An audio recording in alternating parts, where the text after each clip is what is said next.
வணக்கம். மாலையில் ஸ்டாலினுக்கு வந்த அதிர்ச்சி செய்தி. மூட்டை மூட்டையாக சிக்கிய பணம். நண்பர்களே, இந்த வீடியோவிற்கு ஒரே ஒரு லைக் மற்றும் சப்ஸ்கிரைப் பண்ணிருங்க. திராவிட முன்னேற்ற கழகத்தின் ஆட்சியில் தனியார் நிறுவனங்களை மிரட்டி பல ஆயிரம் கோடிகளை சேகரித்த திமுகவின் மாஜி அமைச்சர்கள் தற்பொழுது வசமாக லஞ்ச ஒழிப்புத்துறை அதிகாரிகளாலும் அமலாக்கத்துறை அதிகாரிகளாலும் சிக்கியுள்ளனர். திமுகவின் மிக முக்கியமான எம்பி ஜெகத் ரட்சகன் கிட்டத்தட்ட கடந்த திமுகவின் ஆட்சியிலேயே ஜெகத் ரட்சகன் மீது பல்வேறு வழக்குகள் பதிவு செய்யப்பட்டு அமலாக்கத்துறை அதிகாரிகள் வீடு புகுந்து சோதனைகள் நடத்தப்பட்டு சுமார் 700 கோடி வருமானத்திற்கு அதிகமாக சேகரித்துள்ளார்.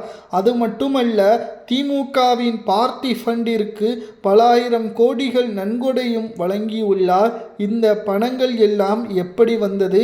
மேலும் ஜெகத் ரட்சகன் நடத்த வரக்கூடிய கல்வி நிறுவனங்கள் டொனேஷனாக பல 100 கோடிகளை சேகரித்து ஒவ்வொரு மாணவர்களது குடும்பத்தினரிடமும் 5 லட்சம் முதல் 10 லட்சம் வரை டொனேஷனாக பெற்று அதை கட்சியின் நிதியாக மாற்றி தேர்தலின் நேரத்தில் அந்த பணங்களை குடும்ப அரசியலை ஊக்குவிப்பதற்காக ஜெகத் ரட்சகன் போட்ட அனைத்து திட்டங்களும் வெளிவந்துள்ளது.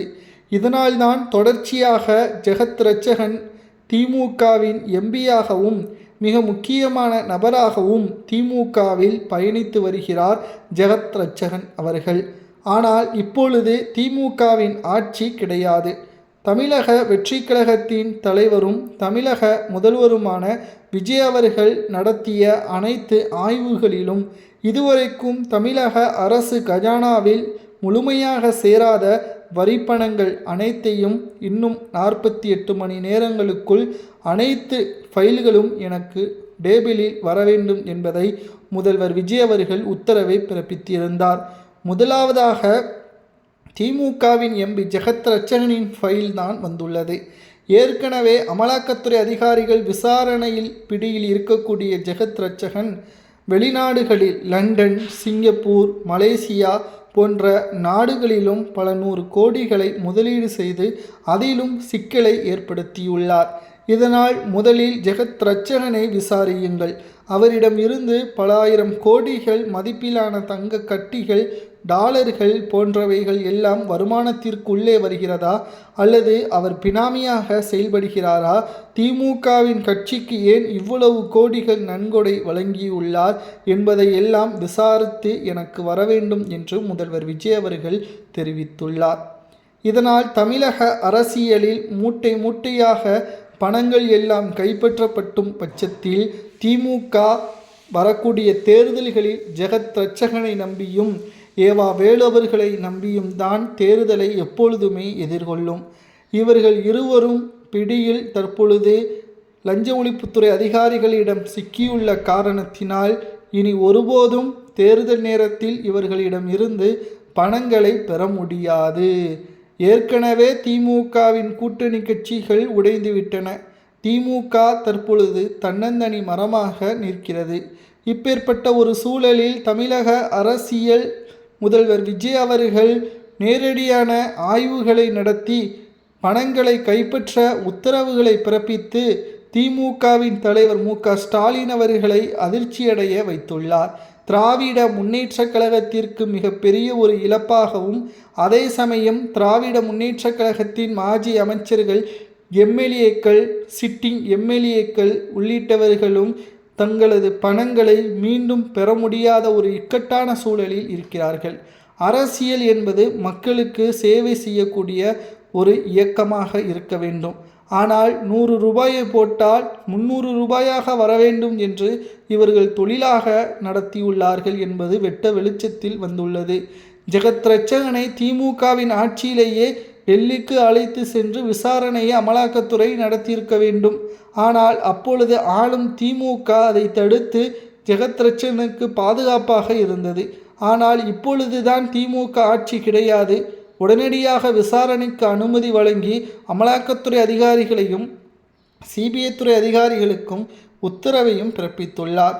இதனால் நேரடியாக அமலாக்கத்துறை அதிகாரிகள் தமிழகத்திற்கு வந்து மீண்டும் ஜெகத் ரட்சகனை விசாரணை வளையத்திற்குள் சிக்க வைத்தால் அது யாருக்கெல்லாம் பாதிப்பு ஏற்படும் தெரியுமா?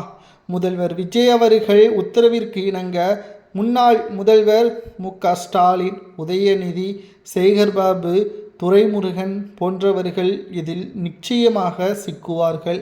அதே சமயம் ஏற்கனவே திமுக பல தோல்விகளை தழுவியுள்ள நிலையில் இடைத்தேர்தலிலும் தோல்வியை தழுவுமேயானால் தமிழ்நாட்டில் முழுவதும் திமுக அகற்றப்பட்டுவிட்டது. அடுத்த 20 ஆண்டுகள் நிச்சயம் தமிழ்நாட்டில் முதல்வராக விஜய் அவர்கள் மட்டும்தான் நீடிப்பார் என்ற ஒரு தகவலும் இணையதளங்களில் வெளியாகியுள்ளது. இதுபோன்ற அரசியல் களத்தில் உடனடியான சோதனைகள், மக்களின் வரிப்பணங்களை தவறாக பதுக்கி வைக்கக்கூடிய கும்பல்கள் மீது நடவடிக்கை எடுப்பது முதல்வர் விஜய் அவர்களுக்கு பாராட்டுக்குரியது என்றும் பொதுமக்கள் சமூக வலைதளங்களில் பதிவுகளையும் மேற்கொண்டுள்ளனர். தமிழக அரசியலில் இத்தனை வருடங்களாக மு.க.ஸ்டாலின் அவர்கள் குறிப்பிட்ட நபர்களுக்கு மட்டும் சாதகமான அரசியலை கையாண்டார். ஆனால் தமிழக மக்களை மட்டும் ஏளனமாகவும் வரியை உயர்த்தியும் பொருளாதார நெருக்கடிக்கும் கொண்டு வந்துள்ளார் மு.க.ஸ்டாலின் அவர்கள். ஆனால் ஜெகத் ரட்சகனிடம் இத்தனை கோடிகள் எங்கிருந்து வந்தது? மு.க.ஸ்டாலினுக்கும் கோபால குடும்பத்திற்கும் மாதம் பணங்களை ஏன் கொடுத்தார்? திமுகவின் பார்ட்டி ஃபண்டுக்கு பணம் ஏன் கொடுத்தார் என்ற உண்மைகள் ஒவ்வொன்றும் வெட்ட வெளிச்சத்தில் வந்தால் நிச்சயம் மூட்டை மூட்டையாக பணங்களை பெற்ற மு.க.ஸ்டாலின் மற்றும் திமுகவின் மாஜி அமைச்சர்கள் உள்ளிட்டவர்களது பெயரும் வெளியிடப்படும் பட்சத்தில் அதிகாரப்பூர்வமான கைது நடவடிக்கையும் வெளியிடும். இது திமுகவின் ஒட்டுமொத்தமான வளர்ச்சிக்கு மிகப்பெரிய ஒரு பாதிப்பாக அமையும் என்ற தகவலும் கிடைக்கப்பெற்றுள்ளது. மேலும் உதயநிதி அவர்களிடம்தான் அடுத்த எதிர்கால அரசியல் திமுகவிடம் இருக்கிறது என்ற பிம்பத்தை மு.க.ஸ்டாலின் அவர்கள் கூறியுள்ளார். ஆனால் நிச்சயம் உதயநிதிக்கும் அரசியலுக்கும் அன்ஃபிட் தான். ஏனென்றால் உதயநிதி அவர்கள் என்றைக்கு சட்டசபையில் முதல்வர் விஜய் அவர்கள் கேட்ட கேள்விகளுக்கு பதிலளிக்க முடியாமல் தெரித்து ஓடினாரோ அன்றைக்கே உதயநிதி அவர்களது அரசியல் வாழ்க்கை கேள்விக்குறியாக மாறிவிட்டது. இன்றைக்கு சேகர்பாபு மற்றும் கனிமொழி, அது மட்டுமல்ல துரைமுருகன் போன்றவர்களது அரசியல் வாழ்க்கையும் மு.க.ஸ்டாலினை நம்பிதான் இருக்கிறது. அவர் தற்பொழுது ஜெகத் ரட்சகனிடம் பணம் வாங்கியது உண்மைதான் என்று விசாரணையில் தெரிவித்தால் மூட்டை மூட்டையாக பணங்களை பெற்றதற்கான தண்டனை என்ன வழங்கலாம் என்பதை மக்களாகிய நீங்கள் தான் கமெண்ட் வாயிலாக கூற வேண்டும். பல ஆயிரம் கோடி ஒருவரிடம் மட்டும் இருக்கிறது என்றால் அவருக்கு என்ன தண்டனை கொடுக்கலாம் என்பதை கமெண்ட் வாயிலாக கூறுங்கள்.